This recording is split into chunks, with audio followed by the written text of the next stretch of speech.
Friends, Romans, countrymen, lend me your ears, ladies and gentlemen. Welcome to another episode of the MC Lars Podcast. From my brain to your ears via the magic of technology. It is Monday, June 10th. This is episode 41. Today's episode is brought to you by the new Patreon supporters, Alex, Joshua, and Lacarnus.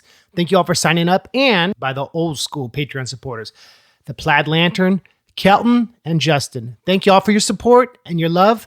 As many of you know, the Dewey Decibel System is out. It came out Friday, and it's gotten a great reaction. We dropped the new video on Thursday, and it's just been awesome. I played a show with Big D and the Kids Table on Saturday with my band, and it was fun playing the old songs, talking about the new songs. Basically, it was awesome. My band killed it. This weekend, Mega Ran and I are in New York. We're doing a bunch of press to promote the album. We're going to be on the Marvel podcast. Holler! They wanted to do a podcast with me when Zombie Dinosaur came out, but the timing just didn't work. So we're going to be on the Marvel podcast. We're doing a live performance for Paste magazine. And as many of you probably saw, Nerdist premiered our 1984 video. So it's been tight. Shout out to Stunt Company for being our publicist, especially to Sue. I've been working with her on and off since 2003, 2004. So she's dope. This week, the Ozymandias video drops, which we filmed in the desert in Phoenix. And then later this month, or maybe next month, the Julius Caesar video with Dan Bull is going to drop on his channel, which is super exciting because he has like 1.5 million subscribers. So that's going to be cool to see like the reaction that gets. I asked y'all, please tell your friends about the video, spread the word. They're divided amongst different channels, but of course I'm always excited for people to subscribe to the MC Lars channel, and I'm focusing more on music videos. Got a lot more stuff coming up. I'm working on an album, a secret album to come out in the spring. So that's what's up on top of a secret project. What's coming up? We got some shows coming up, and it's super exciting to talk about this. I'm playing Underground Arts this Saturday with Frontalot and Word Burglar, and that's going to be a tight show. Don't miss that. It's in Philadelphia. I don't play Philadelphia a lot, but I have been playing it more these days. Then the 29th, I play the Warped Tour in Atlantic City. And then July 6th, I play Anime Midwest outside of Chicago with Mega Ran. So a lot of cool shows. As always, for the show details, you can go to mclars.com/tour. I've been reading a lot this summer. You know, I haven't been super active on social media. I took a break from my Twitch streaming and everything. I've been working on some other stuff I've been reading. As you know, I finished Infinite Jest. I finally had time to read some Richard Brautigan. I read 2 of his books, Trout Fishing in America, which I talked about last week. And then I just finished A Confederate General from Big Sur, which was his first book about these dudes who meet up and end up camping out and living in Big Sur and all their crazy adventures. And they both know about this Confederate general from Big Sur. And in this weird, surreal story, Big Sur, which is part of the Monterey Peninsula or south of the Monterey Peninsula, the south comes to the West Coast and has this weird rural place. And it's all the stories that take place like these guys' adventures. But it kind of reminded me of Kerouac's Big Sur. And like I said last week, Brautigan is one of the last beat authors.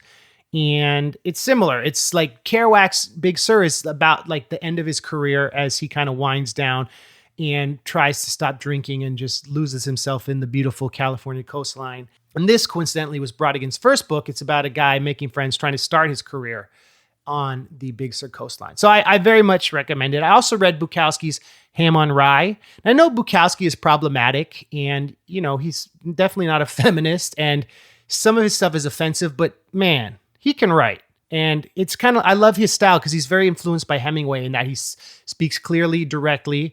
The book is very funny, the way he quotes his friends, the chaos and the hypocrisy of modern life. It's a story of him moving from Germany, growing up in America during the Depression, and then becoming a writer as he works these horrible jobs, which most of his books are about.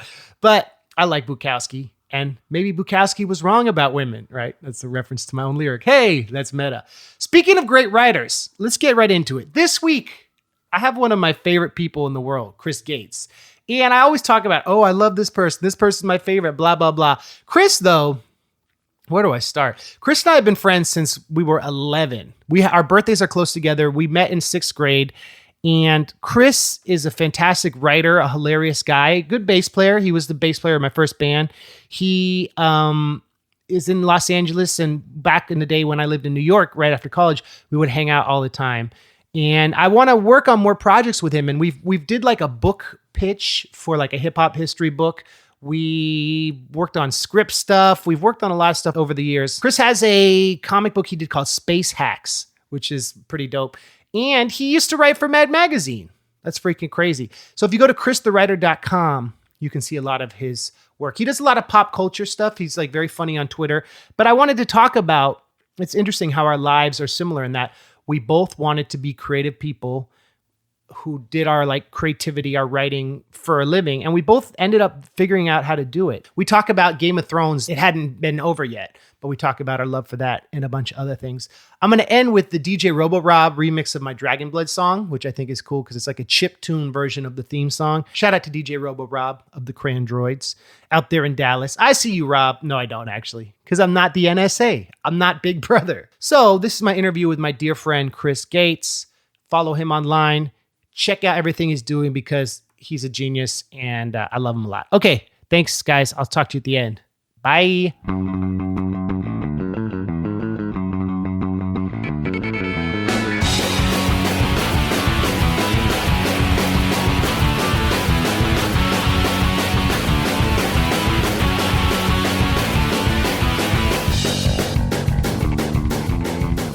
Ladies and gentlemen, I am here in Glendale, California, with one of my favorite people, one of my oldest friends, a guy I've known for almost 25 years, Chris Gates. Hi, Chris. Hi, Andrew. Or Lars. No, you know me as Andrew. I do know you as Andrew. And you've known me since, we've been friends since we were 11.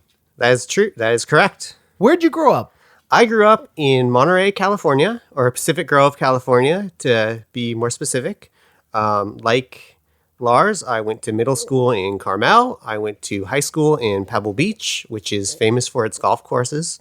If you don't know where Monterey is, it's a couple hours south of San Francisco, and it's nice. It's a kind of very white, upscale neighborhood. Do you miss it? Do you miss the Central Coast? I do not miss the Central Coast. I like visiting it for the holidays. I like going back to see my parents and spending a couple days there. The beaches are really pretty.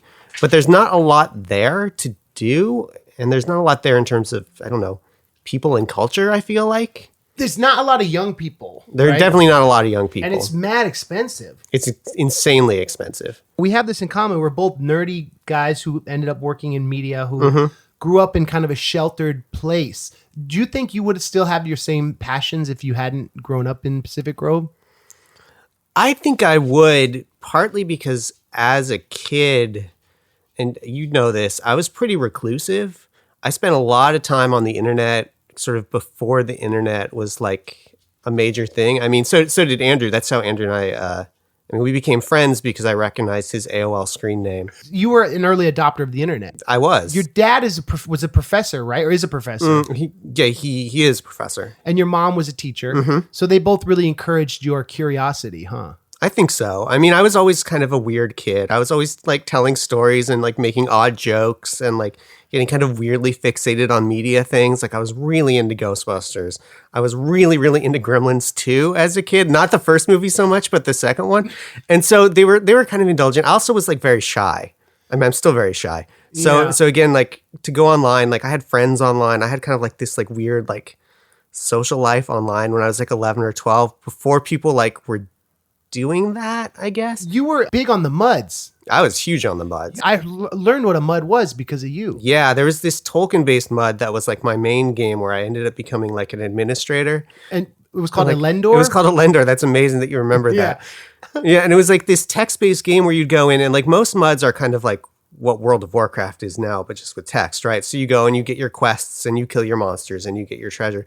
But like Elendor was different. It was like this collaborative storytelling thing more than like, so it didn't have that many mechanics. It was just kind of like, you'd be like, well, my character's doing this. And someone else would be like, well, my character's doing this. And you'd tell like these like dumb little like stories set in like Lord of the Rings. But this is like back before the Lord of the Rings movies too. So it wasn't like Lord of the Rings was this, I mean, the books were extremely popular, but it wasn't like this huge cultural force. So it was just all these like nerdy like teenagers on there pretending to be hobbits for hours and hours and hours. But you were 11 and they were probably college kids. A lot of them were college age. A lot of them were adults, which is kind of funny now. Yeah, and I was 11, and I was like the administrator of the Weren't you Shire, and I was Sam for a long time. Okay. And then they moved me to Gollum, but that was in high school when I was like kind of got busy with like homework. And so they're like, you're not really like paying as much attention to what's happening here. They're like, we're going to move you to a character that like that doesn't really interact with anyone ever, because it was Gollum, because he just lives in a cave. Did you it was the dial up, like where were they based? Were they in Monterey? Or I think the server was in Arizona. We had a dial-up service. I mean, first I used AOL, which is dial-up. And then I briefly used my dad's account at the school that he taught at. But that's a school that's affiliated with the military. And so pretty quickly, my parents were like, you really should not be playing games on your dad's military account. So then they got me like just a local service. I think Redshift was the name of the local dial-up service. so it was okay. So it wasn't like a BBS dial up. It was centralized on the early internet. Yeah, it was an international thing. We had a lot of people there. I mean, I had a friend from Sweden who'd played the game. Have you ever met any of these people in IRL? I have. Wow. I've met a couple. I have one really good friend she lives in China now. She's not Chinese, but she went over there to teach English, and she met her husband there, who's Austrian and runs an auto plant, and they've got 2 kids, and they come to visit every year and stay with us. And we met on this game. We didn't even meet on the Tolkien. We met on like a worse one, like even nerdier one that's based on like, have you ever heard of Anne McCaffrey novels? No. So I need to check it out. They're these books. No, they're not that good books. They're called Dragon Riders of Pern, and they're about like, they're kind of like soft romance stories set in this like weird planet where everyone flies around on dragons. And I had never read the books, but someone else I'd played on Elendor with was like, oh, you should come check out this other mush. Because there used to be like hundreds of mushes. I think there are not that many now. Yeah. But so then I like it was like playing it. So I met my friend Terry, as we were like just pretending to be dragons or something. I don't really remember what happened on that game, but we got kicked off because we didn't take the theme seriously. Oh, no. Yeah, I know. It was this huge scandal, and it was, yeah. In a way, it was RPGs like Dungeons and Dragons, but in the way it was text and very imaginative. Yeah, I would say it's probably closer to Dungeons and Dragons than say World of Warcraft. In terms of, it's flexible. There were some rules. I mean, we didn't have any equivalent of like dice rolls. It was all collaborative. And sort of done by consensus. So, if you got in a fight, you'd start messaging the person, privately and be like, okay, here's what's going to happen with the fight. And then if things got heated, because, not everyone always agreed, you could bring in an administrator who would arbitrate. But usually it was a collaborative kind of storytelling thing, which is cool. I mean, I learned how to type by playing the game. Yeah. It was really good for my writing, I think, in hindsight. And Your imagination. my imagination. And I learned how to program playing it too. That's They had like a scripting thing, and when you're an administrator, you had to do some coding. So it was actually like at the time, like in high school, I was like, why did I spend so much time playing this? Because now I have no like real life friends other than Andrew. But in hindsight, I'm like, oh no, I got a lot of like valuable stuff out of that. And what is it? Was it multi-user dungeon? Is that MUD? Multi-user dungeon is MUD. This is technically a mush, which is multi-user shared hallucination. Oh. But multi-user dungeon, or I think there's another acronym that there's lots of contention over. Okay. From MUD historians. So there's an acronym, and then there's an acrostic, which is when it's created from it, right? Like an acrostic would be like KRS-One, knowledge reigns supreme over nearly everybody. It's like when you take each letter and then turn it into something, but it's a backronym or whatever. Right. This is not that. That's an acronym. I believe so. I would have to double check. I'm not 100% sure Nerdy, on the lineage of question. that name. You wrote this great article for Playboy about how MUDs could help inform current gaming. I did. A couple of years ago. Yeah, it was an article. I don't know if we said this. I write about entertainment media on the internet, mostly video games, although I do other sort of geeky entertainment stuff too. So one of the articles I did, was World of Warcraft. There were reports. This was back in 2016, I think. Maybe 2015, that their subscriber numbers for World of Warcraft had dropped pretty dramatically. And so as someone who used to play on these MUDs and mushes, I talked to a bunch of the administrators for the games that are still running, because the MUDs that are still running and still have healthy sort of player bases have a lot of players, which is how they've managed to last, even though the technology has gone way beyond sort of text-based role-playing games. And so I did talk to a bunch of them about sort of how they kept that game interesting over, because a lot of these were founded in the early 90s, some of them in the late 80s, the ones I talked to. So how do you keep an online game going for 20, 30 years and keep a sort of a vibrant community around it? A lot of it, and a lot of the answers were like, well, we just keep adding new content, or we listen to our players, or somehow we get the players involved in creating or in shaping the future of the game. Right. Which is one of the things that I think makes MUDs different from World of Warcraft, is that because it's text, it's a little bit more accessible. It's a little bit easier to modify. And free, right? And usually free. Yeah. There are some for pay ones, but I think they're usually pretty cheap. So is the Lendor still happening? Lendor is technically still there. I check it about once a year, and usually there's nobody logged in, or there's one person logged in, and you can see that they've been idle. They've been logged in, but they haven't done anything in the game for like 3 days. It's kind of like MySpace. It's a lot like MySpace. It's like a ghost town, but it's still there. It's still there. I'd love to do an article about Lendor now and why they keep it running even though nobody's using it. And I've actually reached out to the administrators about that, but I can't find an email address that won't bounce. If anyone listening... Yeah, so if anyone's out there and knows...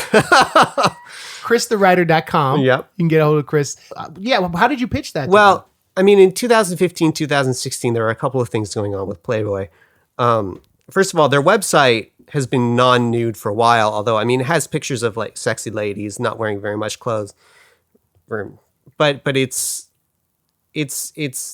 more safe for work than, say, the magazine is. But this was the same time that the magazine briefly went non-nude. And they've always, I guess, tried to sort of be a go-to place for pop culture or edgy culture. So they were doing this big push into gaming, and they actually ended up running like what I thought, even before I started writing for them, a really interesting game section, because there's not a lot of like really sort of thoughtful games criticism out there. A lot of the video game websites, especially the big ones, and this isn't a knock because it's a valuable service, but a lot of it is, here's a new trailer, here are the patch notes for Fortnite, here's the update, here's a release date, sort of the very like technical and like consumer focused information. And Playboy was doing something that kind of fit a little bit more with the Playboy brand. It's, here's the cultural implications of these games. Here's the precedent, right? Precedent, yeah. And so I saw that they were looking for submissions in 2015, and I pitched a couple articles. I pitched one about E3. It was right around when E3 was happening, and it was like the 25th anniversary, 30th anniversary of E3. So I did an article that was like, here's what E3 looked like, however many years ago for the first E3, and here's what happened, and here's sort of how far it's come. And then it was right around when Super Mario Maker was coming out for the Wii U. And so I did an article for Playboy. I pitched an article about people who do ROM hacks of Super Mario Brothers, which is when, you go in and you just hack the game and you make your own Mario levels. And so the point was like, okay, so Nintendo's coming out with this cool, Mario Maker game. But look, here are people who have been doing this for like 10 years. Here are the tools they use, how is this new game with these official level editing tools going to affect the community? So those were the two pitches I got in with Playboy. And then from there, I had a relationship with the editor. And so I just kept pitching it. Like I said, they weren't looking for, I did I think I did an article for them that was like 7 games that will definitely make you better at sex. That were like games that like have sex as a focus, but, are like have nothing to do with sex, really. Right. And I think I did one the sordid and crucial history of video game showers, because there are a bunch of video games. Oh, like Night Trap? Yeah, nice. And Night Trap was on there. And there was a game that came out right around when I was writing it that was called like Shower with Your Dad Simulator. So it kind of gives you like, uses like the absurdity of it to like give you this like peek into like these like, I don't know, it's a world that I'm not a part of. And I think it does a really good job of conveying sort of, I don't know, very specific but interesting and intimate experiences. Scenarios, yeah. Sort of packaged in like these kind of like wild campy, sort of controversial like packages. Back in the day, so the hypercard games, there would be dirty hypercard games. When we were in middle school, I met you and we were talking about how we were both on AOL and my screen name was Mr. Nose. Right. And I'd made all these games about cows and about my characters for hypercard, and you had somehow found them in the shareware. Yeah. I'd played a bunch of the games that Andrew had made because we were 11, you know, and there weren't like that many games on AOL because AOL was not. It was a few years before AOL was like AOL and like everyone was using it. Right. And especially I think because we were Mac users, there weren't a whole lot of Mac games for Mac on there. Yeah, totally. And there was one where I had taken the code of this game called Mac Cow Pie, and That's I called great. it Bomberman, and I changed the sprites so my little cartoon guy was avoiding getting bombed on, and it was like a very generic remix of a game where a cow was like pooping from the heavens, and you, being a smart coder and understanding, you went in and saw the code and realized that I had like sloppily stolen this game and did my own skin, and you called me out on it, and I like that was That's such a jerk move. no, but like Chris, like I wanted to thank you publicly because that made me be more careful of my authorship. Like it was a complicated game that if I wanted to make hard games, I needed to learn how to code, and so I started like doing things from scratch more and making like hypercard games you could make. It's easier to do animation and like choose your own adventure, but doing like moving a character around was harder. So like you inspired me to want to do that. And my games got better because you were like, I don't know. It's like, it was special friendship. Like you knew that I would appreciate your honesty. Well, I mean, I'm pretty sure that the reason why I realized you'd stolen the code was because I was like, well, I don't know how you did this. Right. So, you know, I wanted to see how the code worked. So I opened it up and then there are all these references to cow pies. And I was like, well, that's not what this is. And then you looked at and you found the original. I think I found the original one. But that's how you learn how to code. I think especially when you're a kid. And that's how I know you and I both learned HTML. Right. Like, especially in the early days of the internet, there weren't like that many tutorials out there. So you just go and you'd look at somebody else's page and you'd steal their code and then you'd play with it until it did what you wanted. It wasn't really protected. Like the hypertext wasn't super protected. Yeah, exactly. Becoming a musician, you play other people's songs. And the first band we ever started together, you played bass. I did. I played bass Horris. in your first band. And we did our first debut song at the RLS 7th grade talent show. I believe that is correct. Yes. Let's talk about it. What are your memories of like those years of rehearsal, and what was the song, and what did we do? Well, my question for you, I guess, is how would you classify the music that Horris played at that point? Like, what type of band was that? Well, it was like when I do press, like when I talk about MC Lars, I talk about how I used to be in a punk band because the band I was in with Tim became like a pop punk hardcore band. Okay. Our band was very grunge, kind of like, it was just 4-chord Nirvana kind of. Right. That's, yeah. I remember once we were playing I played the video for my dad's family friends, like they were over and like, look, we were at the talent show, watch this. and my dad's friend, whose son used to be my roommate, his son, Chris, who I did an interview with him. He goes, oh, this reminds me of the Seattle grunge sound. I'm like, that's what we were going for. Amazing. But the parody was the parody was of Good by Better Than Ezra. Which is actually a New Orleans band that was influenced by Nirvana. Is it really? Yeah. That's funny. The parody lyrics that I believe were mostly a Lars production where it's called Rolls. We wrote those together. Did we write those together? We did. That's funny. And let's see how much we remember. Okay, I remember none of it. So Good is a song about a guy who breaks up with his girlfriend and gets a note from her explaining that it was a good relationship. And many of you have probably heard this song, the original. So our parody, it goes like this. It goes, eating those handy snacks. They keep the Twinkies right out of my reach. Searching for candy at snacks, but there's none of them left. Blood pressure won't go down. The doctor tells me he's frightened by my many rolls. Something. And then, of course, it's, uh-oh, it was good. I weigh a ton. It's very Weird Al inspired. It's very Weird Al. And so that was Rolls. Well, and Rolls was a catchphrase of because you had catchphrases when you were in middle school, like things you'd say a lot. Chris, I'm sorry. No, it was like being friends with the sitcom character a little bit, like the wacky neighbor who comes in and is like, hey, and then he like spouts his catchphrase, and then you're like, I don't know what's going to happen next. But no, Andrew used to just poke people, whether they were fat or not, in the side and just say, Rolls. And then he got like a bunch of other kids, like I know our friend Ian would do it all the time. And Yeah, I was kind of like, a jerky kid. We were at Tahoe together and we rented heavyweights. Heavyweights. And about these chubby kids who go to fat camp. And it was Judd Apatow's first movie. Mm-hmm. But what name from that movie did I take? Well, the name that Andrew took from that movie is Lars. That is where Lars came from. There was Ben Stiller had a henchman character who was this, I don't know, muscular German gentleman, and he shows up and I think he just says something like, "My name is Lars," and Andrew just lost it. I mean, like completely lost his mind, like just like doubled over laughing, and from there on out, like I mean, both of us were laughing a lot at this movie. But I don't know if I've ever seen anyone laugh as hard as Andrew did. And we like rewound that scene like 100 times. Yeah. I'm sorry, Chris. I was like, we were up in Tahoe and my parents were nice enough to let us pick one movie. And the reason Lars was so funny to me was because it sounded like large. And so the kids were large. And I was doing the rolls thing, like poking people in the stomach going rolls and Lars and all this. And then the other name we're obsessed with was Horris, which was from Dr. Quinn Medicine Woman. Because this barber looked like a horse and he had married a woman who was a sex worker. So Horris had kind of like this inappropriate connotation. So Ian would call my mom, call the house and leave messages where he'd just say Horris over and over for a minute. And so Horris became the band. The first band was Horris. Right. And your first stage name instead of MC Lars was Lars Horris, right? Lars Horris, which was then became the side project of Horris. Right. And then Horris, then when I signed with Network, became the name of the label, the imprint. Right. And you spell Horris, you don't spell it correctly as a name.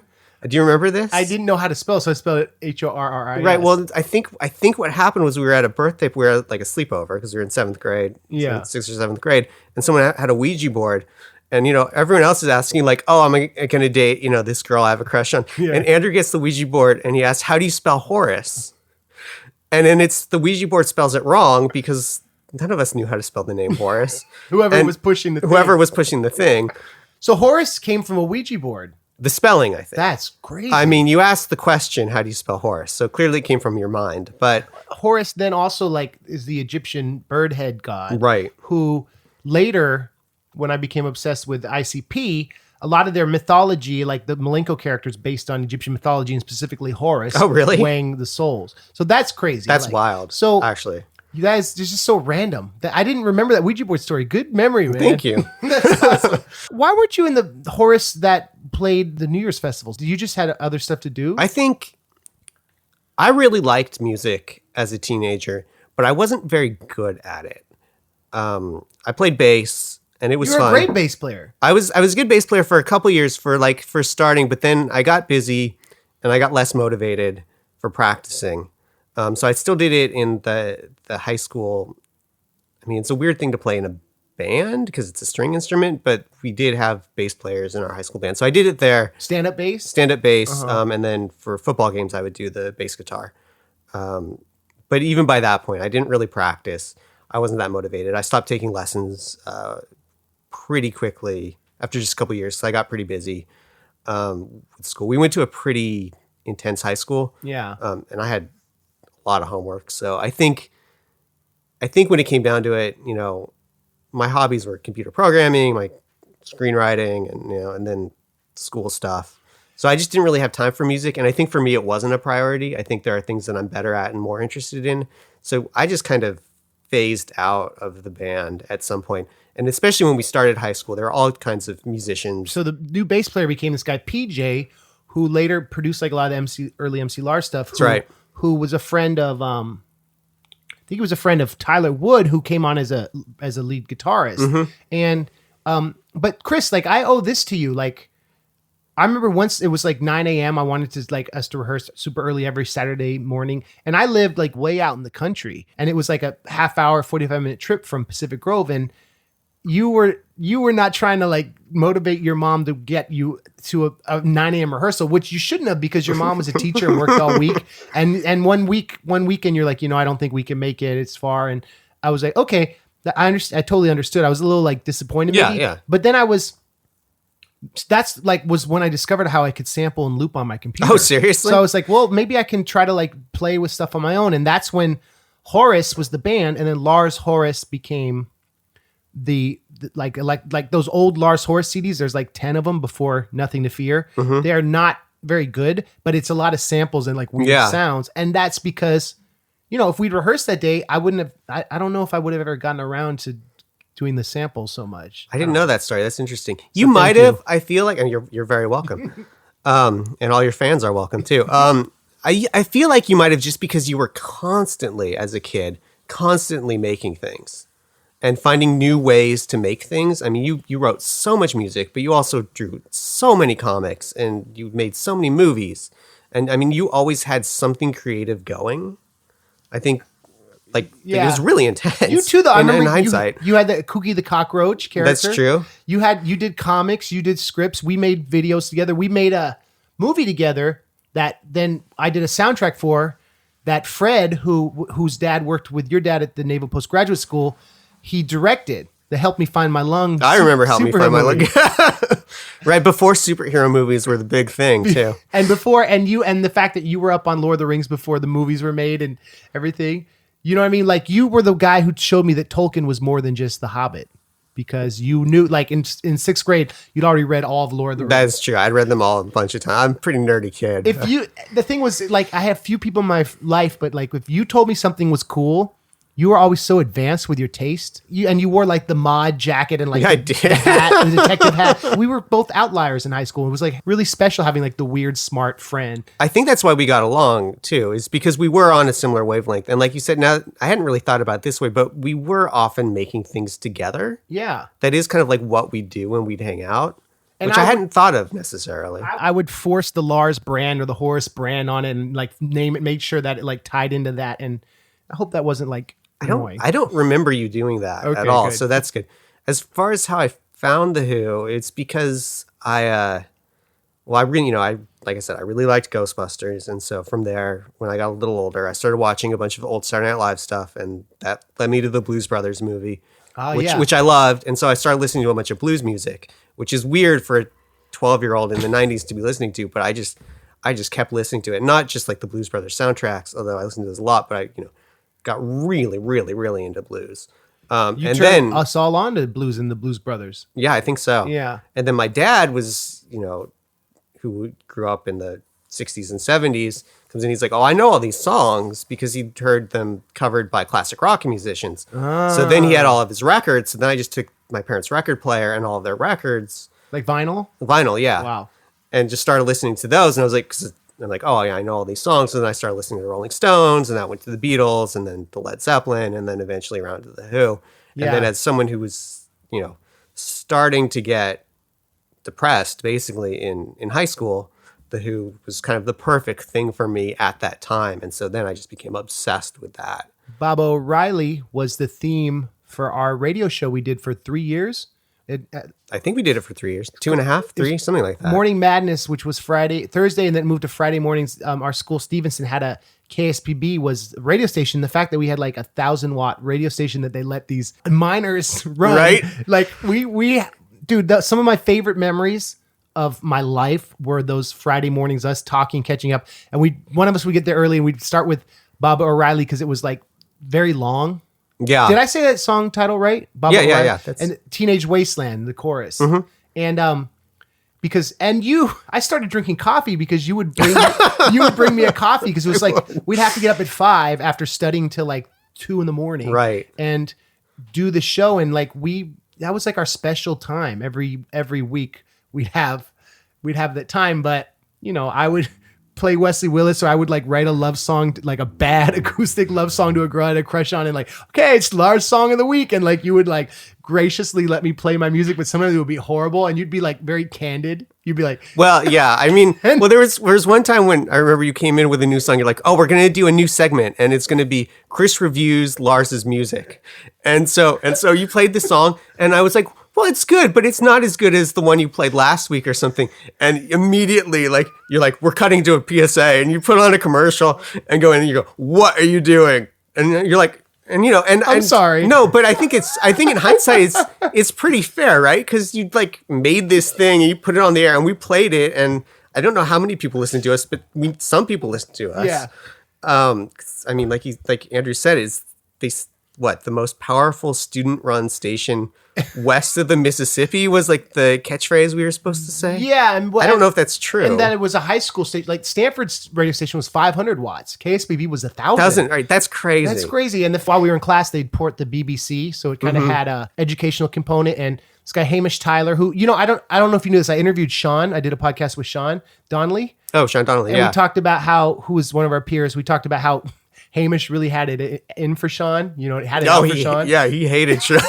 Sean, we say Sean. This is what Sean told this funny story. Hamish was like, Sean, when I think about your show, I think of the word smarmy, like a 7-Eleven parking lot.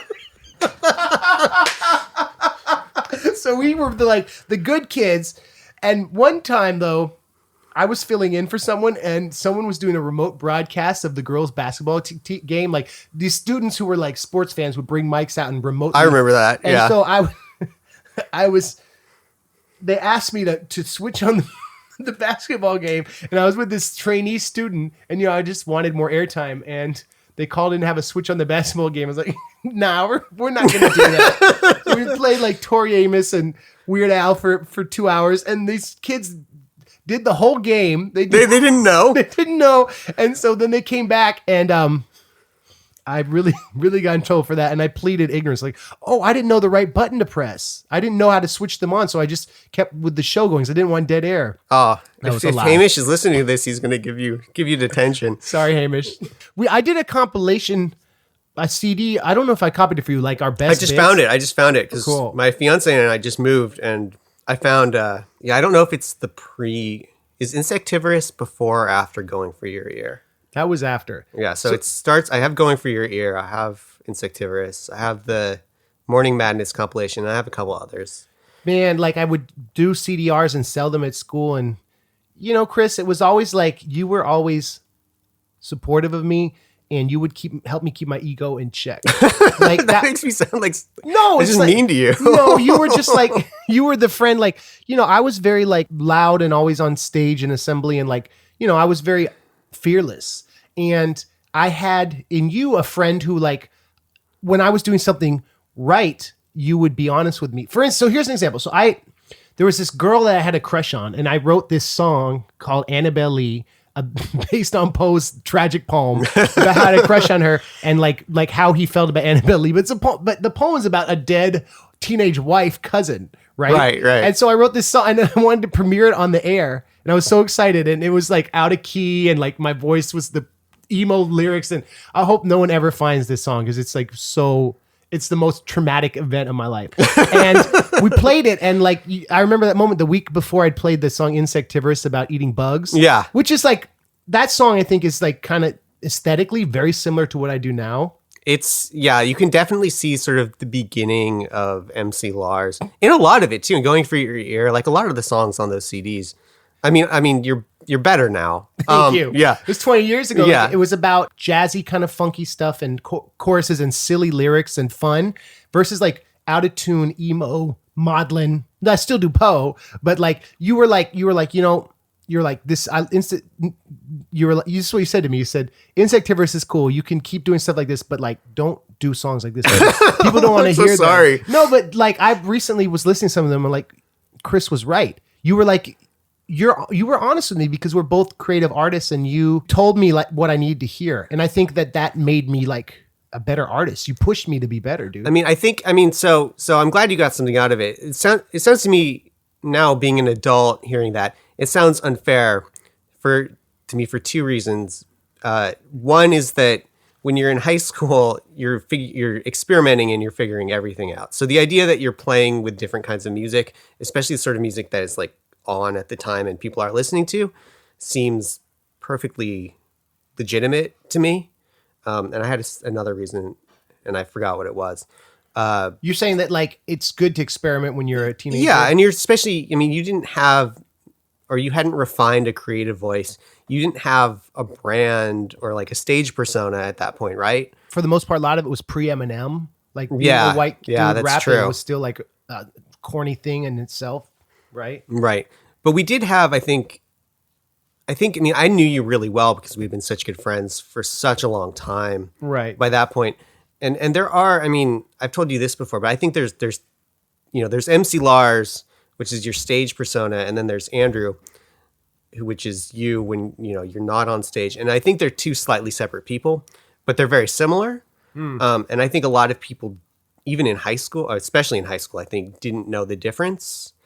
A lot of, and I did. So I could tell you like, oh, okay, this is working, this isn't, because I knew what you were trying to do. Does that make sense? Yeah. I mean, it's like, in a way, I don't know, like a manager or something, or like Kind a of. collaborator. And that's why I always dreamed of I still dream of this. One day us writing like a script or doing something together. We did a book pitch for a history of hip hop, which I think was phenomenal. I think, that was a really fun pitch to work on. Because I don't know that much about hip hop. I know more now. You really you learn. It's funny coming into your apartment. You gave me a stack of books I'd loaned you, and you really took it seriously, man. And I was always looked up to you because you were such a great writer. You were such a great writer, in fact, that like they would sophomore year promote or freshman year promote you to the AP European history class because you were such a good writer.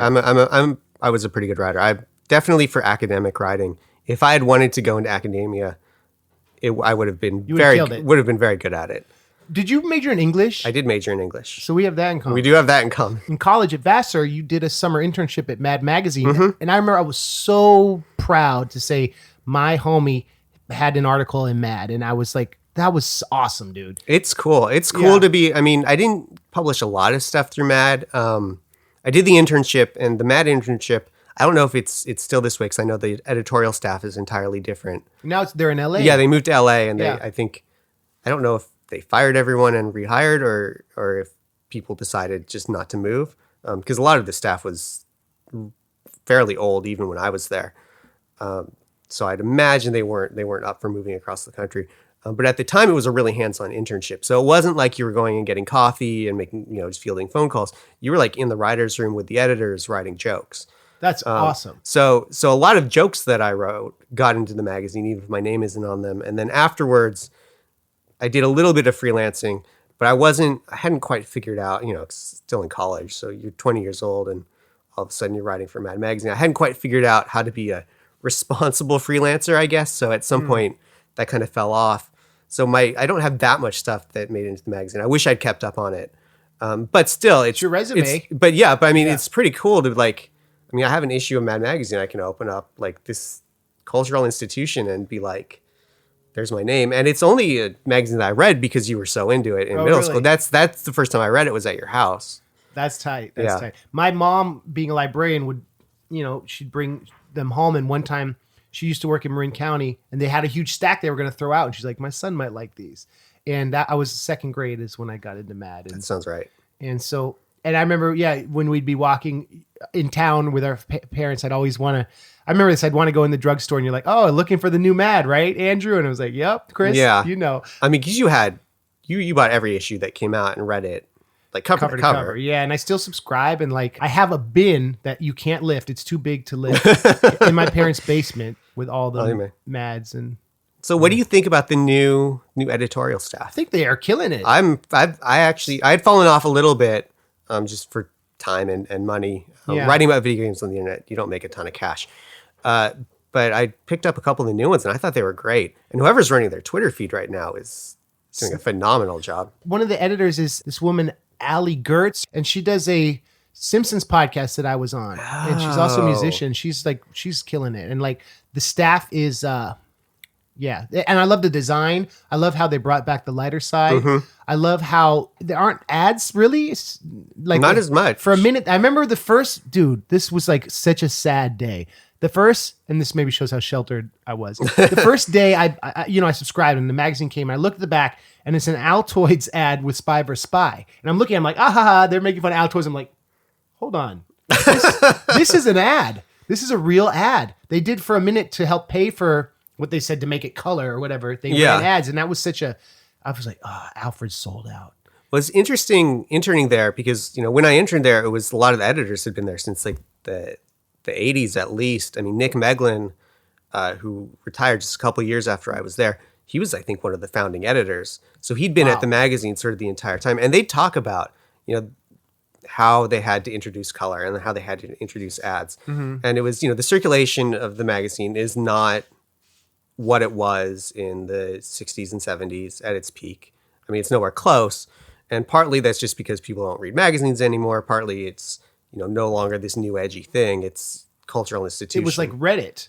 Yeah, kind in a of. way. Like, yeah. But also they were talking about how now in media you can push the envelope so much further. So it's like, this was early 2000s. So South Park had been on the air for what, 6-7 years? Yeah. Maybe. And they're like, you can do South Park now on TV.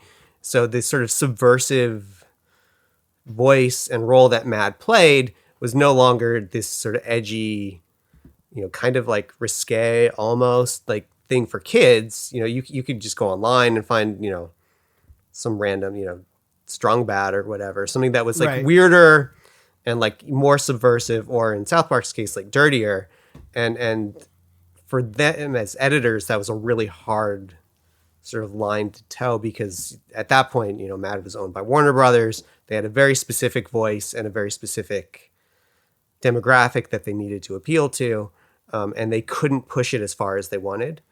And like Spy vs. Spy was commentary on the Cold War. Right, exactly. And so it's like these characters are still there, but it's like Roadrunner and Wile E. Coyote. Yeah. It didn't have the same political agency. Right. I loved two things about Mad that I still love. I like the music, like the song parodies, and when they would do like that CD, Mad Grooves, of all the Mad flexi discs. Yeah, yeah. That was cool because it was like genre as clothes on like the disco song, the Dylan parody. That album's awesome. And I also loved how I would always try to find back issues at yard sales and stuff, or old comic stores, and how it gave people like me and you like a cultural history by making fun of The Godfather and Jaws and everything that predated our generation. The covers tell the story of American history and pop culture. And I think like my pop culture education came from Weird Al and Mad and The Simpsons. I think politics too. If you look back at like the issues from the 70s, like there's tons of Richard Nixon gags in there. Yeah. Which is like kind of funny, but like, I mean, I guess if I was a teenager, I would probably be laughing at Trump jokes. And I mean, I laugh at the Trump jokes they have in Mad now. So clearly they're still doing that. Well, that's 90% of it. I know. And every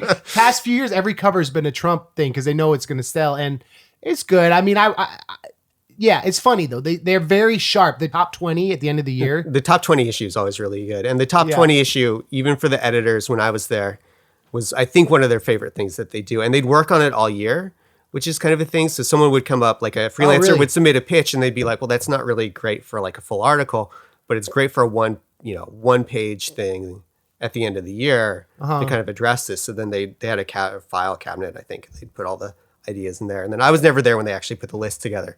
Would you get to vote, or did you have input? I mean, I'd have input. That's dope. As an intern, yeah, they give us so much like power. I mean, like the first day there, they're like, Al Jaffe had submitted a bunch of. Do you remember this? Snappers answer stupid questions, and they weren't great. And so it's the first day you're there, and they're like, yeah, these need to be rewritten, and so they just hand it to you, and you're like, and Al Jaffe still gets the credit.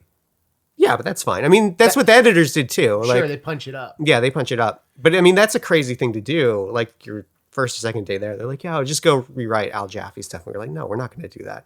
We did, but so you do end up contributing like a lot. And learning how to collaborate. And I'm sure also that they valued having these young kids who were tapped into pop culture, who had like a sharp sense of humor. Oh, that was huge for them. The internship kept the magazine relevant. You're part of that tradition, dude. Yeah, I mean, that's they said why they had the internship was specifically to get young writers Fresh trained blood. and up. Yeah, kind of.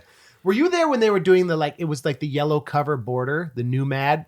Or did had that stopped by then? I think that it stopped by then. Because they extra jokes, but it just looked kind of messy. Yeah, it did. It looked not great. No disrespect.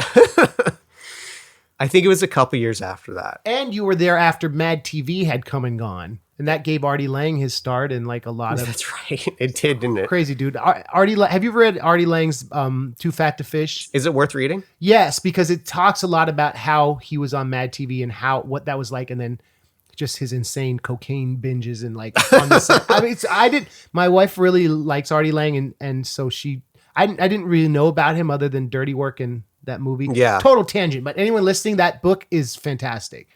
Artie Lang. Space Hacks. Space Hacks. You also write comics. I have written some comics, which is not a huge leap after Mad Magazine, right? It's still basically the same thing. I don't draw. I'm not an artist. But you did an independent comic. But I did do an independent comic. So I wrote a script for a comic. I went online. I found an artist, Jethro Morales. He's incredible. I hired him.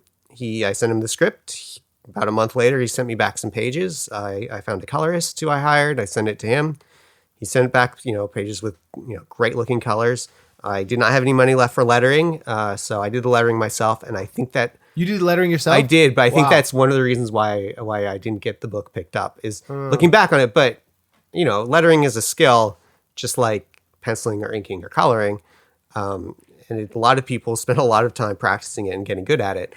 So I wish I had been able to get professional lettering, but it was my first comic. I didn't know what I was doing. Yeah. So I did that. That was a long time ago now. It's about the worst journalist in space who accidentally stumbles on the biggest story in the universe. So he's a disgraced talk show host, sort of I came up with the idea right around when Conan O'Brien got fired from The Tonight Show. And then there was that documentary that came out that was following his tour right afterwards. Yeah. And kind of like what he was going through. So it's kind of a Conan O'Brien type who gets fired from his talk show. And so he decides to become a serious journalist, but no one will hire him. So he recruits this female assassin and then Ham, the space chimp, who's, the chimp that the United States, shot into space in the 50s and is now alive because of science fiction stuff that never gets explained. And they're teamed up as sort of this rogue news crew, pirate news crew, who goes around and tries to find the weirdest stories they can. And so it's just one issue. It's a one and done. I did pitch it around a lot of places. No one bought it, but you can read it online if you go to spacehackscomic.com. Cool. Was it on Comixology too? It wasn't. I should submit it to Comixology. Yeah. When I came up with it, Comixology was just getting started. I don't think they had their submission, Comixology submit yet, although I guess I could submit it now. I know it's still running. They publish tons of great stuff through their submit program, all sorts of cool little books that you wouldn't see elsewhere. So, and maybe it might have a resurgence. It might, Who knows? it'd be fun. I'm pretty sure that Jethro's moved on to do some pretty big books. Yeah. I'm not in touch with them a lot, so I don't know if I could do another one, but it's cool. It'd be fun to have people read it. It was one of the most fun things I've ever done was writing a comic. I just remember how good it looked and how the characters were so interesting, and how you just kind of DIY style just did it, invested your own time and money into it, and it was good, man. It was cool. It is fun. You've had a diverse career. Yeah, right. So I write about video games and comics and superhero movies, that sort of thing. But it started with video games because I'm really interested in narrative design and sort of video game storytelling. We have this in common that it's like, if we want to make money, we have to go out being freelance and just create the opportunities for ourselves. Yep. And you had a great article. You did the Mashable article on how to create the best Mario Maker levels, right? Yeah, I love how much research you did. I follow your stuff, man. No, I went back and I was like, I want to ask Chris very specific questions. And the things you listed are all things that are 100% how I have created my best songs. And every successful thing I've done as MC Lars was this list. And it was just like mind blowing to me that like, can I tell you what I discovered from your article? Yes, you absolutely can. So here are the 5 things you list, how to create the best Mario Maker levels. First one's stealing, right? Yep. And that goes back to what we were talking about, like when we first did our first show with our band was doing a parody with the Better Than Ezra thing. Right, or how we learned how to make the HyperCard games by stealing the code. Stealing the code, but making it different and better. Right. And I found with every song I did that people cared about, if it wasn't autobiographical, it had to have like pop culture signposts or a parody element or, stealing. And in the context of the article, you talk about like basing it on other Mario games that have worked well. Right. Yeah. So that's the first one. Is that still true that your songs that are autobiographical or pop culture parodies do better than the others? Well, because it seems like you branched out like that to me, but yeah, I started, after The Graduate, the Robot Kills record was a lot more autobiographical. And then Lars Attacks is really autobiographical. And I was like, that record was purposely, other than the name, I didn't want to do anything that was pop culture related. And Interesting. it was kind of like playing, some people still love that record, but like, I realized that the strongest stuff, like my earlier stuff, like Signing Emo, or the Hot Topic is not punk rock song, like or even the Robot Kill song, those are all reference to musical or pop culture signposts. And so I've incorporated that more. And now these days it's like, I did the Poe EP that your fiance helped with the puppetry on that. Right. And that the Poe stuff, the Lit Hop stuff connects to literature. And that's like a perfect balance because I can write as that character using those signposts. Yeah, so that makes sense. I steal, but I do it in a way where, it's not fresh to take, like if I were to take some young nerdcore guy's song and chorus and lyrics and just cover it, that would be whack. Right. I couldn't get away with that. So like, so doing it creatively, which in Mario Maker, it's like you have to, if you want to recreate like your favorite Mario 2 themed levels, but as Mario 3 sprites, that's fresh. Right. I don't know. Yeah, I mean, I think so. It's been a while. I haven't actually reviewed the article, I think, as recently as you have. But also I clearly made a lot of money writing about Mario Maker because there's like 3 or 4 different things about it. But that game was such a hit. I loved that game. Yeah. I'm waiting for the updated version on my Switch. They're gonna do one? I don't know. I hope so. The second one, stick to the theme, right? That was your second advice. And that goes back to the branding and like how I was always trying to use Lars and everything and use the same names and sticking to a theme that works. So in the context of the game, you mean like make it a all desert level or make it, I remember you had some examples, or make it like aesthetically unified. Aesthetically unified, and I think mechanically unified too. If you're going to do, I think, and this is what the Mario games do so well, is every level is built, not every level, but most levels are really built around one central idea. And and I can't remember what the actual term for this is, but it's a manga concept where there's like 4 panels on a page. And so the first panel introduces an idea. The second panel complicates it, but it's still sort of an introduction.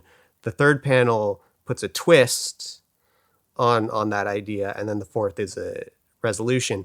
And so the Mario levels kind of follow that. You can see that they follow the same idea. And so sticking to the theme is really like, if you're going to do a level based on, say, warp pipes, make it just about warp pipes. Don't all of a sudden throw in a crazy thing with like moving platforms, because that's not the theme for the level. Well, and that ties into songwriting, because your chorus, I've always said, is your thesis. And if you have and you want to have a strong, purposeful chorus, you can't be too vague. And in your verses, MC Chris said this to me. He said that whenever you're writing a lyric, if you don't know what to say, look at the lyric before and ask yourself what questions the preceding lyric is asking. Oh, that's great advice. It's great advice. And that's how, like, sticking to a theme, like that's when I started to get in the flow and do that. And then, like this goes on to your next one, keep it simple. Editing, like sometimes I find my best songs I write 64, 128 bars and then pick my favorite 16. So keep it simple, but you allow yourself to do that through subtraction, right? And I guess in the Mario Maker game, we're really taking this metaphor but like keep it simple, like you meant by that, like aesthetically, or I think again, it's part of the same, keeping your theme, and it's kind of the same advice in a way. And this is something that I find for writing too, especially not so much with journalistic writing, but definitely creative writing. You start by, like you said, you put out everything out there, you play with all of your ideas, and then you've got to cut it down and see what fits, right? Yeah. And so keeping it simple, I think, in the context of Mario is again, it's like, don't put too many ideas in one level. Split those out into separate levels if you've got that many ideas, because it just helps with your focus. But it's like you said, it's the same thing for any creative process. If you have too many ideas going on at once, you're going to lose the main point. Yeah. And it's going to be less powerful. My favorite, the Mario Lever games were like those super upvoted ones where you just press a button and he falls through the entire level. Yeah, those are so cool. Those are tight. Like that is an art, man. Like whoever, those people who design those. I can't even imagine. I mean, maybe they know the game so well that it doesn't take them so long, but it seems to me like that would take like a year. Like, yeah, so much time to make work. And also look at your fourth one, make it challenging. And that applies to so much art, because good art and like The Simpsons invites you to ask more questions and reward you for paying attention, right? So you want to make a Mario Maker level that is worth playing because it's not the ones that where you fall and through it is those are fun, but like, yeah. I mean, I think those are great levels for what they are, but I don't know if I would call them like real game levels. It's almost more like a toy or a show, which is not to invalidate it at all because it's doing exactly what it's setting out to do, and it's super fun to watch, and it's crazy. Those things are insane. Yeah. But at the same time, if you're not interacting, is it like really a video game? I don't know. That's kind of what makes games special, is the interactive element, right? Totally. That was the whole thing what Roger Ebert took umbrage with his post about how video games are not art. He says they're simple and you're within a confined structure. But that seems like a generational view. Yeah, I'm not... Rest in peace, no doubt. But he's like the best film critic. But yeah, he got a lot of flack for that, and rightfully so. I'm not sure he'd ever played a video game before he said that. But also it's evolving, and it's a new, video games are still so new, and especially when it comes to narrative. Like, we're just past, back when they came up with film, it was like a big deal to see like a train moving on the screen or like someone sneezing, right? And I feel like video games are only just starting to get past sort of that point in their evolution. Like, okay, so we know what the technology is, and we kind of know what it can do, but we still haven't found the best ways to like actually use it to tell a story. Yeah, and you said something earlier about how like you see yourself doing, what did you say, like interactive scripts for interactive games? Yeah, I think in the industry they call it narrative design, and some of that is script writing, and some of it is designing how an interactive experience can tell a story, and sort of the back and forth between the player and the game, and then sort of through the game by proxy, the developer and whatever story they're trying to tell. Yeah. Because that's what games, a game is the experience that you have playing it is where the story comes from. Yeah. And the emotional response that you have. And so something like Fortnite, like you might say, oh, it doesn't have, or at least Fortnite Battle Royale doesn't have like a coherent story. It has plot events that happen every couple of weeks, but does it have a coherent narrative? I don't know. But it definitely is a story engine, because every time you play, it's totally different, right? It's a different narrative that you're having. Who you're playing and with. who you're playing against, and what happens in those games. Yeah. And it's not always an interesting story, not if you play like I do, but it's a story just the same. And that's kind of creating those opportunities and figuring out how to guide the emotional response of the players is really fascinating to me. And how do you keep that interactivity in your game going while still giving an authored experience it's really challenging. I think that's why a lot of games, especially from 5-10 years ago, just threw cutscenes in and they're like, that's the story. But that's not a great gaming story. It might be an okay movie story, but it's not a great gaming story. Yeah, like I remember back in when you moved to Brooklyn after you graduated, and we were hanging out a lot. And I remember I came by, I brought my PSP over, and I was so excited about the King Kong game, and I was showing you. And that was an example of an intellectual property that was ported that didn't really work, because there was a lot of long cut scenes. It was so exciting. I remember I was so disappointed that it was so hard and like not very well designed. It was like a good idea, a good example of trying to achieve what you were talking about. Right. It's like I said, it's early times still. It's kind of the Wild West. People are getting there, and there are certainly great stories that have been told through games. A lot of them. Like the game Papers, Please, I think is. I don't know if you've played it. No, I haven't played it. You play a person who runs like a border crossing booth, basically, in a totalitarian country, and so you have to. All you do is Please. Okay. Papers, Please, and all you're doing is you're looking at sort of the passports and the paperwork of the people going through, and then you have to decide, do they make it or do they not? But they start asking you questions, being like, well, I have the right paperwork, but my husband doesn't.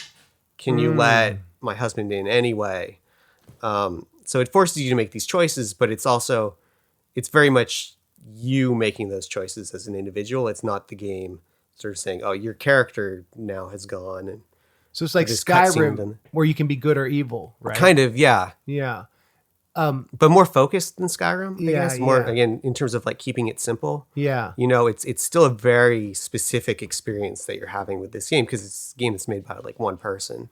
Right. That's cool. That's where a lot of the best games come from, those indie games and like on Steam and stuff like that. Like how people have been able to develop from what back in the day, like the AOL HyperCard stack I know, kind of right? mentality. And then like with Five Nights at Freddy's, seeing that Hot Topic and like, Oh, that's crazy. that's crazy, right? Were you close in following that story when that happened? Yes. I mean, I've played Five Nights at Freddy's. I haven't played all of the games, and I don't know if I've beaten any of them. But yeah, I mean, it's huge, right? Yeah. And I think what's interesting with the storytelling and sort of the way that those games are made is that the plot is kind of purposefully not clear in terms of like the backstory and the history. So it's all little hints. And so it just let like Reddit and YouTube just went crazy with like fan theories and then contributing to the story. And then I think that those ideas then got incorporated into the later games because the guy who makes them, Scott Cawthon, he makes games really fast. That's awesome. You know, so he's just, cranking these things out and they're all like responding to the dialogue with the fans and created like sort of this sense of community around it, which is I think one of the reasons why it became so popular. Like the friend I was talking about earlier who lives in China, her son who's 10 now is obsessed with Five Nights at Freddy's. Wow. And like when he comes, he'll just tell us like all the fan theory, like every time he comes, it's like info dump on like the Five Nights at Freddy's, like fan theories. Tight. Yeah, it's pretty, but like it's fascinating. And he like knows all these characters and stuff. And it's only like half of like officially canon and half just like what people are saying online. But it's like, it's crazy. It's this whole mythology that's sort of organically sprung up around these games. That he then incorporated as part of the canon. Into the thing. And then, so then Nico, this kid will go and he'll be like, and then he brings out like these toys that he got at like Walmart or something. Right. It's so mainstream and that's cool. Yeah. And this like the auteur of the single designer going on to like create and affect this whole experience. That is art. No doubt. It's interesting. Totally, right? Yeah. And now as we step into VR, like have you been commissioned to do any pieces on VR games yet? I did. You mean writing about? Yeah. Really early on, I did some coverage of the PlayStation VR system. Right when they first announced it, I was at I think it was at the PlayStation Experience conference, is where they first were like, "We're doing VR," and they had a bunch of demo kiosks set up. So I did some coverage of it then. Otherwise, I've just used it. Do you like it? Yeah, it's amazing. Yeah. Have you heard of the company The Rift? No. Or The Void? The Void is what they're called. They do installations. Actually, I was back east this summer in New York because Andrew was getting married. And, and I had a couple of days in New York City beforehand. So I went to Madame Tussauds, which I would never have gone to otherwise, to do a Ghostbusters like VR thing. Cool. And that was incredible because that's actually, like a physical space that they built. So you're not just sitting there, you're actually walking through with a proton pack, and you've got the goggles on. It's in Madison. Where is it? It's in Times Square. Wow. And they actually have one in Glendale, which is here, which is where I had no idea. That's awesome. Yeah, and it's like you'll walk out on say like a rickety bridge, and you've got the headset on, so it looks like you're outside, like walking on this bridge between two Manhattan skyscrapers, and the bridge is like you're on something that's actually wobbling, and they're pumping wind in, so you're feeling this stuff, but you're also if you took the goggles off, you'd just be in like a room with like a moving must be scary, right? Yeah, but it's incredibly convincing. Yeah, and it's the whole thing that like Descartes talks about how like our senses are how we perceive the world, and that's all we have. We experience things in a fresh way when we allow ourselves to do that, right? Like the idea that like we're really basically these blank slates, and VR is cool because it taps into that. You can really, and then that whole second when you take it off, it's very disorienting. It's incredibly disorienting and weird. Or even if it just glitches, like that's the thing. Like that's why people get sick. Yeah. When they do VR, if it like doesn't match up like with how you perceive it should be, like if the thing stutters or freezes, and all of a sudden your body's like, whoa, like there's something wrong with my senses, so I must be sick. You love Ghostbusters like I love Roger Rabbit. I do love Ghostbusters. And were you a fan of the game they did a few years ago? Well, maybe it was 10 years now. The game was good. The game, the opening moment. Have you played it? I remember seeing it at Comic-Con. They had like a booth that they were running test stuff. I haven't played it. Yeah, I think at the time it was very exciting for those of us who like Ghostbusters because they had gotten the cast back to do the voices, including Bill Murray, who's been very hesitant to return as Peter Venkman. Why? I don't think he had a great time filming Ghostbusters 2. The way he tells the story is that he was shown a very different script, and then when he showed up on set, It was much less character driven and a lot more special effects heavy. Okay. And he doesn't want that experience again. He just also doesn't like doing sequels. The fact that he even did one Ghostbusters sequel and then did a cameo in the new one is kind of amazing. Ghostbusters 2 is really good. I feel like it's unfairly maligned. Like I was talking to MC Chris about this because he loves Ghostbusters 2 and like Ghostbusters also, and that his point was how much better Ghostbusters 1 is. And it's great, don't get me wrong, but I don't think the sequel is horrible. Do you? I don't love the sequel as an adult. I loved it as a kid because it's just more Ghostbusters. And it's a little closer in tone to the cartoon, which I think is genius. Yeah. And I still think is genius. Yeah. I think Ghostbusters 2 has great set pieces. I think like there's the scene with the dancing toaster that I think is incredibly funny. And I think it's got a lot of good one-liners. I think it falls apart on a macro level in that it's very repetitive, or it's very much structurally like Ghostbusters 1. You know, there's the what is it? The Statue of Liberty is walking down the street, instead of Mr. Stay Puft. The arc that the characters go through, they kind of, took away the growth from the first movie and then redo it in the second one. So I feel like that's kind of where it gets a lot of it doesn't feel fresh. The first one is very fresh and a very scrappy feeling movie. The second one feels a little bit more polished, but also like, okay, it's just kind of more of the same. It's not as interesting. Yeah. Does that make sense? Yeah, but don't you think it's like, when I think of Ghostbusters, I think about like Rick Moranis joining the team and like all like those iconic, you know what I'm saying? I do know what you mean. It feels like people love Ghostbusters so much because it goes deep. And that second movie, there are a lot of worse sequels, I guess. There are many, many worse sequels. And than like, that one. I can only think of the one example of a sequel that's better is Terminator 2 to me. Better than Terminator 1. I don't know. In my if you're going to do for Empire 2, I guess. Empire yeah, Strikes Back. yeah. I mean, I think there are better. I think some of the Marvel movies. I mean, I think Winter Soldier is better than, say, the first Captain America movie. Although I like all of them. Yeah. Civil War is better than the first Captain America movie. Did you see the out of Ninja Turtles Out of the Shadows? No, I didn't. Is tight. it good? Yeah, I heard it's great. I think it's better than the first Michael Bay Ninja Turtles. Is it? Yeah, it's phenomenal. Without spoiling it, there's a great, like, really emotional friendship scene at the end. It looked fun too. Like, I don't know. And like, they had like Krang and Bebop and Rocksteady in like live action. Like, that's awesome. It's great. I would put it on your to watch list. Yeah. Anyway, and anyone who hasn't seen Out of the Shadows, Tribe One and I did a song about, he talks about how much he's going to hate it. And I talk about how you just need to open your heart up to sequels. That was on Patreon. It was called Cautiously Optimistic for Ninja Turtles 2. That's incredible. What new games are you into? Well, so there's a game that came out. It's almost a year old at this point. I think it came out last February. It's called Into the Breach, and it's a strategy game with mechs. And it's kind of a strategy game, but it feels almost more like chess with robots and aliens. It's phenomenal. I can't stop playing it. What is it on Steam or? It's on. I think it's on Steam. It's on Switch. I know you can get it on, what is it? GOG. I think if you want it DRM free. It might be on the other consoles. I don't think so. But that's great. There's a game. Actually, the next game by the guy who created Papers, Please is called Return of the Obra Dinn, and it's a murder mystery on a ship where this cargo ship in the 1800s has gone missing and then shows up a few months later. And you are an insurance adjuster, and you have to figure out what happened to everyone on the ship because there's no one there.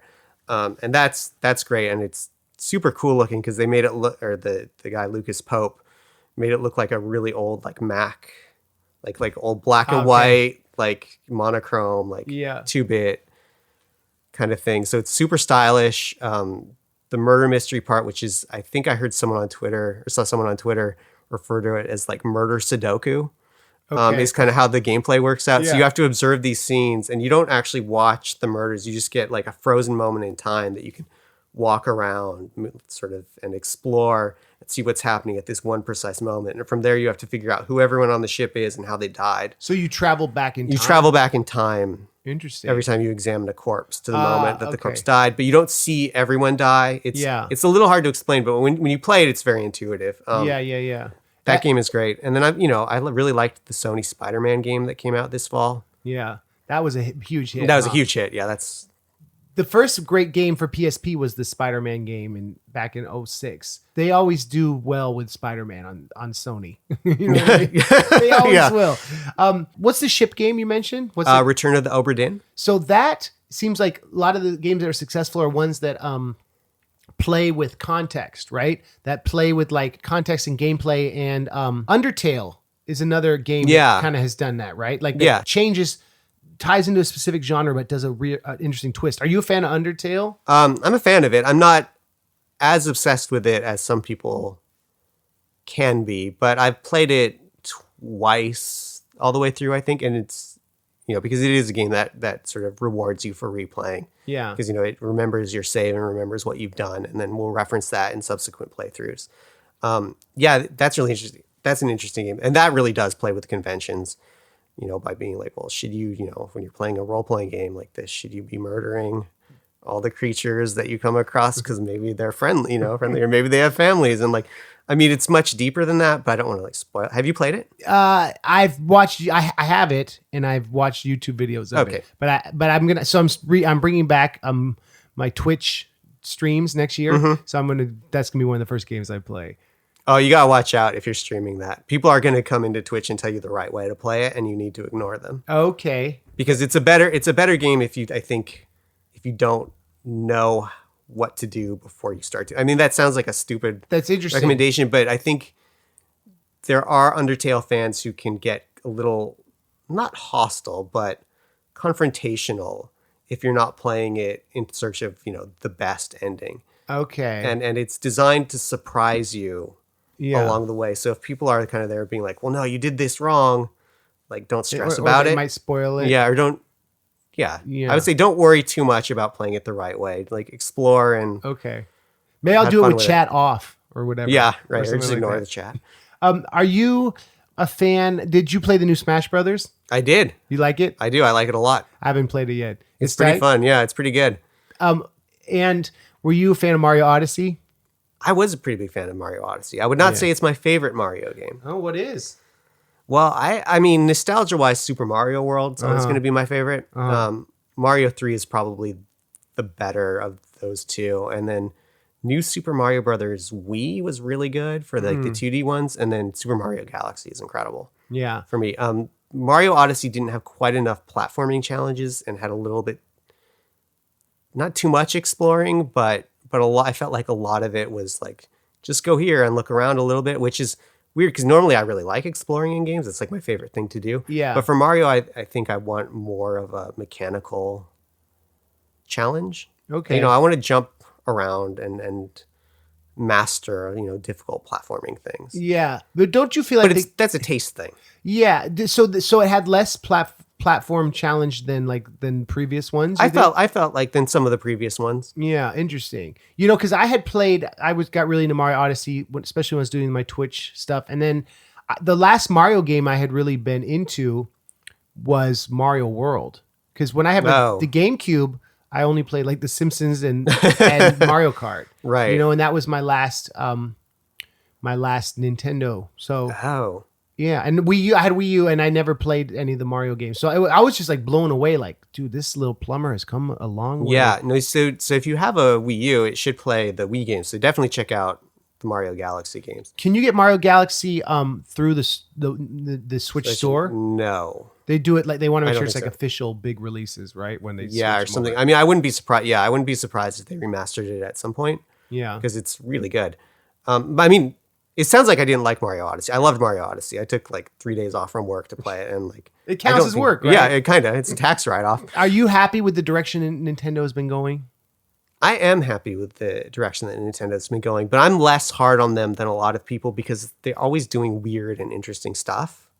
And if it's weird and interesting and it doesn't work out, I'm more forgiving of that. I understand that there's a real worry that if they really blew it big time, and with the number of experiments in a row, that would not be good for the future health of the company. Yeah. But this summer, everyone's oh, are they going to come out with a new Switch in 2018? And what they came out with was this Nintendo Labo thing.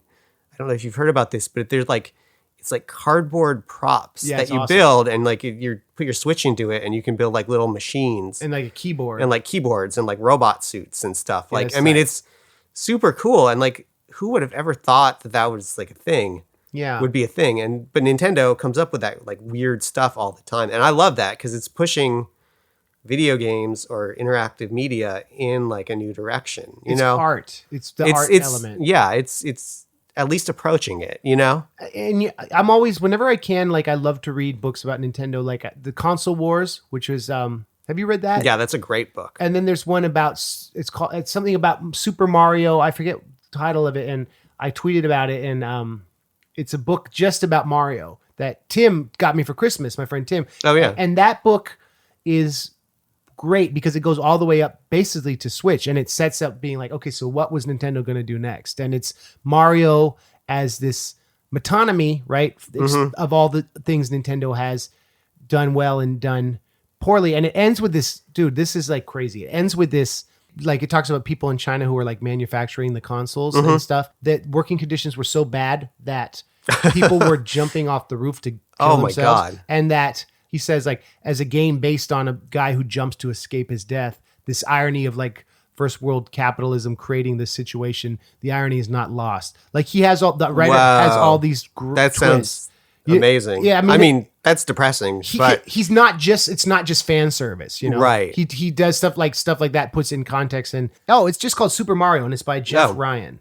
And it's on Audible, and yeah, it's called How Nintendo Conquered America. Have you yeah, heard of that? I've heard that. Yeah. Yeah, it's fantastic. So I recommend that to all the listeners at home. And yeah, like how do you, there's with only so many hours in the day, how do you're always so up on interactive culture, movies and games. How do you do it? Well, it's my job, right? Right. You know, so it's I mean, there are a couple things. I work at home. So that helps because I have no commute. That's cool. So I save a lot of time there, and my schedule I set myself. But you know, you just have little, you know, I have Twitter feeds and RSS feeds and all kinds of stuff set up for all the different news services, and it's all really organized. So I can be like, okay, here's, you know, what the video game news that broke past hour. Here's the comic book news that broke in the past hour, and just kind of keeping an eye on all that. There's a lot of stuff I don't know about. You know, I've played Fortnite and I've written about Fortnite, but I'm not an expert on Fortnite, and it's the biggest game in the world right now. Right. There are, you know, franchises like you asked me about Diablo in an email a couple weeks ago. I just played Diablo 3. It's the first Diablo game I ever played. It was, you know, a couple weeks ago. So there are definitely holes. You can't keep track of all of it. So partly it's I guess as a freelancer, you try to focus on the things you think you can get paid to write about. You know, so for me, I know, okay, so Red Dead Redemption 2 is came out a month ago. But, you know, before that, I was gauging, you know, okay, well, I know I've this many pieces to write about this, or that I can. Here's the pitches that I've landed about it, you know, with various editors. And so a lot of it is planning ahead for release dates and making sure you're on top of the things that you need to cover, and also deciding, you know, oh, well, okay, I'm going to cover this. So this is what I'm going to go deep on, and maybe I'm not going to go as deep on this other thing. You know, so like I haven't seen the Venom movie yet, even though I write about comic books, and Venom was this huge hit. Right. But I didn't think it was, you know, something I was going to be interested in, or I didn't think it was going to be as popular as it was. I can't remember the exact rationale, but so I was like, okay, well, Venom, I'm not putting together any pitches for Venom. Right. Okay. Right.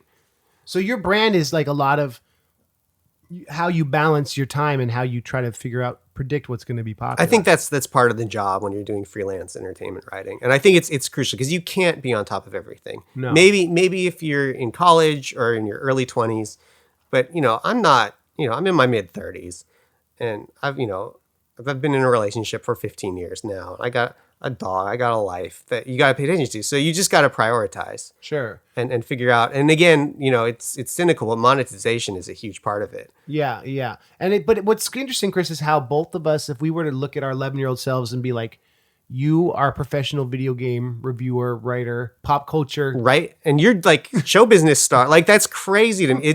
It will never not be weird to me to like meet an MC Lars fan. Like I was wearing an MC Lars shirt when I was walking the dog a couple weeks ago. I think I told you this in an email. Right. And this guy stops me and he goes, MC Lars. He's like, I've listened to him since I was in high school. The guy's like 22 or 23, so high school was like 4 years ago for him. But still, and I was like, oh yeah, I just got back from his wedding, and he's like, what? Seriously? He's that crazy? He's like, that's crazy. Like, Hot Topic is not punk rock, and I was like, yep, you know MC Lars too. That will never not be the weirdest thing to me, because like, I mean, I remember after you took your first guitar lesson, we had this church camping retreat, and like you like knew like one chord, and two chords. Sucked so bad. Well, yeah, because it's the first time you ever played guitar in your life.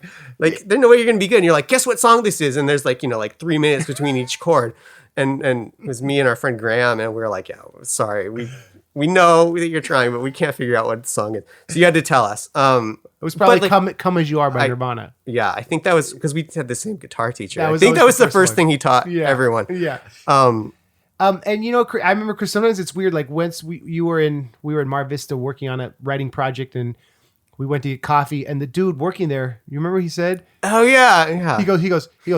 We're both buying coffee, and he goes, "Have you heard MC Lars? Because you kind of look like him, but not really." Yeah. So this guy Moses, who was a DJ, who ended up. He came to Warped Tour, and like he was a really great producer. Oh, really? Randomly, but like that was so funny that you were there when he said that. Yeah, that was so. I forgot about that. That's so funny. Sometimes it's weird, and sometimes it's like, I bet you wake up sometimes and like you wake up here in your awesome apartment, and you are like, what do I have to do today? Oh, review and learn about pop culture. Yeah, no, it's the weirdest job because like Rebecca, my fiance, will come home. She's like, what did you do today? And so like yesterday, it's like, well, I wrote a thing about like Spider-Man, then I wrote about some Star Wars stuff, and then I did some, Red Dead Redemption work. And it's like, that's not real work. Like, I mean, it is. It's a lot of work, and it's really long hours, and you don't get paid very much. So it's definitely a job, but it's ridiculous that this is a thing that you can do to support yourself. So I do a lot of work for ZergNet, which is, if you haven't heard of ZergNet, you do pop culture, you follow pop culture on the internet, you have absolutely seen it. It's a lot of, if you've ever seen the phrase, the untold truth of X, it's that company. I've written many untold truths of different video games. And, it's clickbaity, but, when you're writing it, you try to make it as interesting or as valuable as possible. It's not, we're not doing the diet pills. We're not doing the one weird trick that doctors, don't want you to know. Yeah. You try to make it interesting. You try to make it valuable for people. And then, if it doesn't work for those sorts of things, then you move on and you do the next one, and you learn and you try to make it better. And again, it's clickbaity kind of, but like, again, you're not going to click on like the weird connections between Star Wars and Game of Thrones and like look for something life-changing. Do you know what I mean? Like, yeah, but there's a contract with the reader, and if it's entertaining and someone reads something that I write and is like, oh, that's fun, or that's interesting, or it makes them laugh, like, I'm kind of okay with that. I'm okay with that being the end-all experience. If you can entertain people, that's kind of a gift. Yeah, or as Roger Rabbit says, a laugh is a powerful thing. Sometimes in life, it's the only thing we have. Like getting a reaction from someone, whether they go, huh, or they laugh, or they're entertained, or they like see something into it. And like, Chuck Klosterman is someone who, I see him in that tradition. I see you in that tradition. Thank you. Like that saying surprising things. And that's an art to like being a postmodern pop culture author. And yeah, man, I'm always proud of you, and I always brag about that. I know you, and I always try to retweet your tweets, and when I feel like my audience will be into it. I know when I get an Andrew retweet, because it's the only time I get any notifications from Twitter. So it'll be like nothing for days, and all of a sudden my phone goes crazy, and it's like, well, I guess Andrew, like, Chris scores again. Yeah. And so the last thing on your Mashable, how to create the best Mario Maker levels. Is know when to quit. And on that note, maybe we'll wind things down. That sounds great. You are, so Chris W. Gates on Twitter, right? Mm-hmm. And christhewriter.com. Yep, that is my writing portfolio. And where else can people like follow you? Are you on Instagram too? I'm not on Instagram. Obviously, if you go to ZergNet, if you go to their video game website, svg.com, I've got a lot of stuff up there. I just started this week doing some news posts for Digital Trends, which is a tech site, but it's all entertainment stuff I'm doing. I have a couple of things up on GameSpot. That's where that Game of Thrones article is. Yeah. And then Every Geek is a site that I actually own and update. Everygeek.net. Wow, you bought that domain? Yeah. Good job. How many hours a day do you spend writing? How do you discipline yourself? This will be the last question. Okay. I mean, I've been working at home. I used to do computer programming, and even when I did that, I worked at home. So I'm pretty good at just getting up and going. Like I have not needed to learn discipline for that for a while. I think I start writing usually at about 9:30 or 10, and I usually stop around 6 or 7. It's a long day. Yeah, it's a long day, but there are breaks. So I'll usually take a break to walk the dog. I'll take a break to take a shower. If I'm in an exercising phase, I'll take a break to exercise. So it's not solid because I can't do that. I don't know about you, but I can't sit there and do creative stuff for like 12 hours straight. I have to do it in like 2-hour chunks and then take a break. Yeah. When I'm in the studio, I can get in a flow though and do like 6-7 hours. See, that's crazy to me. I believe it, but it's crazy. But that is different because the song will have been written and that's doing performance takes. It's like being on a set for a movie, right? Like right. And especially when working with a producer who kind of like can push me in a certain way. But yeah, I can't write for that long. I need to like reset the neurons. Right. And I think your brain needs time to like kind of work things through, especially if something isn't working. It's like the best thing I can do. And I never do it. I should is like just take breaks and like play video games or, don't look at a screen, even like read a book or take a walk or something. And often the problem will be solved by the time you start up again. I get my best ideas when I'm not forcing them. Yeah, me too. And that's like all these tricks and tips. Well, so if you kids listening at home, if you want to be a pop culture writer, what would you tell? What's one thing you would have told? Imagine if you and I had gone in a time machine to meet our 11-year-old selves. What would you have told yourself, like advice, and knowing that the young Chris would listen? Right. If you want to be a pop culture writer, don't wait for someone to hire you. I started doing this, I was a computer programmer. I never wanted to do computer programming full time, but it paid pretty well for a right out of college job. So I did it. And then it was time to become a writer. And I thought I was going to do screenwriting. And I'm still play with that, but I don't love the film industry as it turns out. But I was playing a lot of games and I got really interested in game storytelling and I started a blog that's no longer online, but I just started writing my own stuff and posting it. And no one really read it.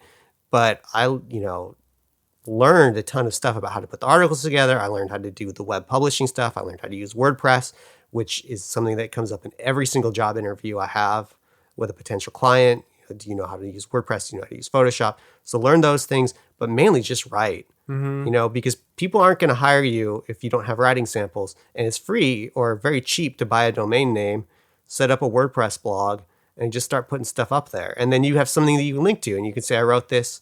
And you'll learn the discipline too. Right. And the craft. And the craft. And to make sure that you write every day. And, you don't have to write a lot. And it doesn't necessarily have to be good. It's okay to write stuff that's bad. And then you just don't post it or you edit it until it is good. So getting over that fear. But again, it's really like, just do the work. Like no one's going to hire you until you've done it. So it's kind of that punk rock ethos that you have to build your own luck. And I think we're similar in that. Yeah. That's how I've approached rap. No one wanted to hear about eating insects and Shakespeare rap when in high school, but like we both just did it. We both just went out and did it. You did it. You create your own opportunities. It's competitive. Yeah. But you can't wait for someone to find you and give you the chance. You have to make your own chances. And Chris, like you don't want to compare yourself to other people's success and like count their pockets and what they're doing, because that's a one-way trip to just being done. Yeah, that'll depress you and frustrate you. No, and it's important to be critical of yourself, but it's also, I think, important to be proud, even if you're not getting paid, even if you're just posting on your own blog. If you're like, well, this week I'm going to try to post, something every day, and you hit 5 days, maybe you didn't hit your goal, but you still you wrote 5 things and you put them online. Or like in your case, like if you want to start writing songs, try writing the songs, and maybe they won't be good, and maybe you won't finish everything that you start. But if you finish some, that's still more, songs than you had written like a week or two ago. And it's about believing in yourself. Yeah. So, Chris, thank you for your time. Thank you very much. Yeah. Yo. We did the fist pump. Okay. This is great. Bye.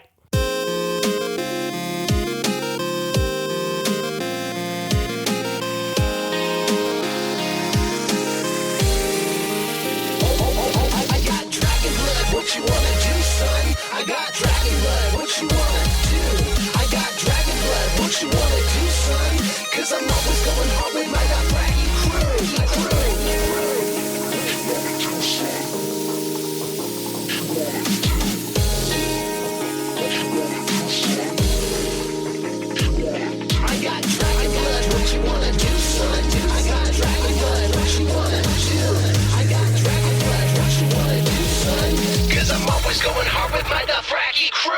Daenerys be the name, and I'm setting hearts aflame when I'm burning down these villages and freeing all the slaves.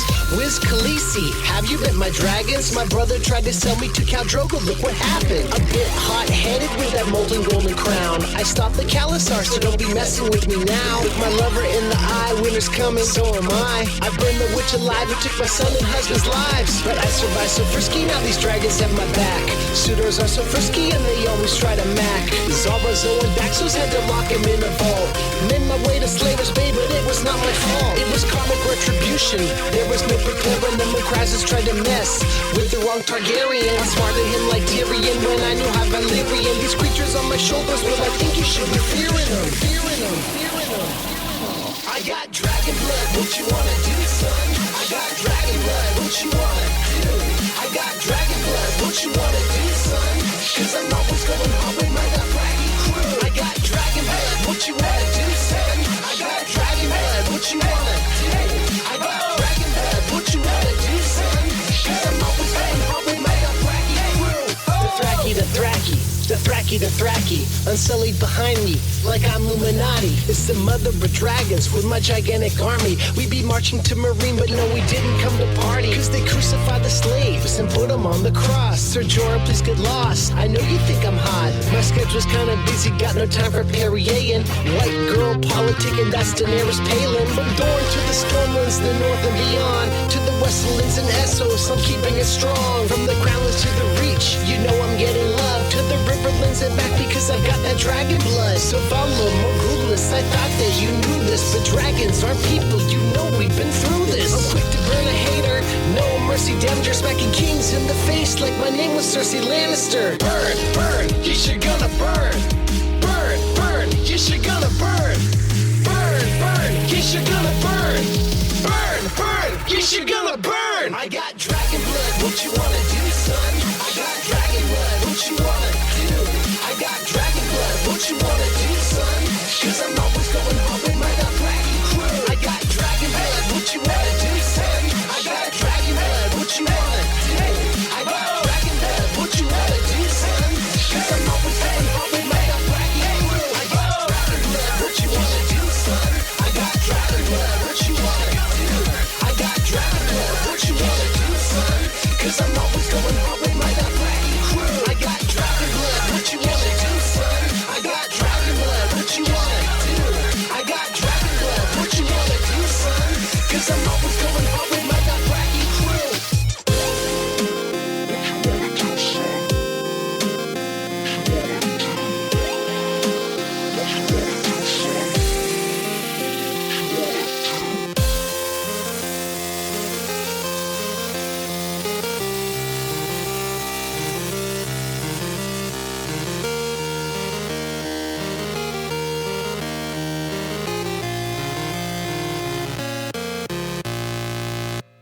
What you want to do, son? Chris Gates, great guy. ChrisTheWriter.com. And on Twitter, he's Chris W. Gates. And I'm always retweeting that fool because he's tight. Okay, so next week, it's a 2-part series on a band I've played so many shows with, my friends Cuckoo Kangaroo. The first one is with Neil. So Neil's next week. And then the week after that is Brian. And we did these interviews while I was in the UK with them. They were kind enough to take time between our busy touring schedule and talk about their careers, their lives, their dreams, their approach to creating, and how they've crushed the YouTube game like no one else. So that is next week. Hope you're all having a good summer. And yeah, thanks for tuning in. Please leave a review. If you want to hear 2 new MC Lars songs a month, please go to patreon.com/MCLars. I did an Eastbound and Down song, which I'm very, very proud of. So keep your ears open for that. Keep a song in your heart and a dance in your footsteps. What? That sounds tight, right? That sounds like something from the 20s. Keep a song in your heart because the depression will be over soon. Holler. Okay. Oh, thank y'all. Okay. See you soon. Bye.